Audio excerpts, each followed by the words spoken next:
The Delta variant is causing major changes to the way Colorado is handling COVID-19 this week. From requiring state workers to get vaccinated to the return of a mask mandate in at least one local school district. It's a debate that continues to cause tension for our state. We have team coverage tonight to keep you informed on the growing concern over COVID-19 in southern Colorado. Scott Harrison is tracking a rise in local hospitalizations, and Kerjan Bianca is tracking a new mask mandate. But first, we start with KRDO News Channel 13 investigative reporter Dan Beatty. Dan, the governor now calling for civility after some pretty serious threats to school leaders. How are local districts responding? Yeah, Bart, Cheyenne Mountain District 12 just announced all students and staff K through 12 will be required to wear masks in schools no matter their vaccination status.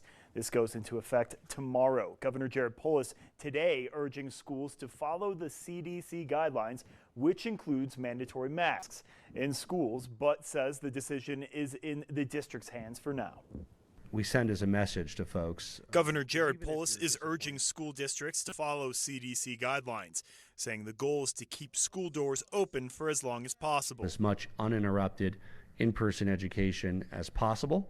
Doesn't mean there won't be short periods of quarantine where necessary, but if there are so many quarantine issues that it affects the ability to successfully remain in person, then we'll look at additional state actions. Right now, D49 tells KRDO they will not require students to wear masks. D20 is also not requiring masks, with the exception of 2 schools due to Air Force rules.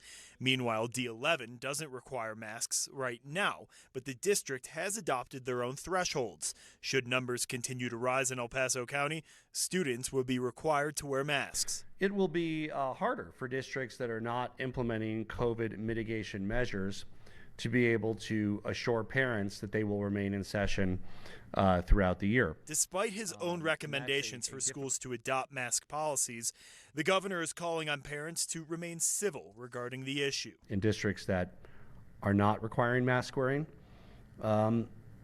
we should not cast aspersions and somehow say that those school board members or county health officials want to kill kids by not requiring masks. There is no one on those boards that is trying to unnecessarily restrict freedoms or wants mask wearing for the sake of mask wearing. I think every district that's implemented mask wearing requirements can't wait until that requirement is no longer needed. Meanwhile, across the state, Governor Polis says more than 98% of cases in Colorado stem from the Delta variant. But the governor says now is not the time to panic. Compared to other states, Polis says Colorado is not as bad as what others are seeing. Reporting in the newsroom, Dan Beatty, KRDO News Channel 13. And with that,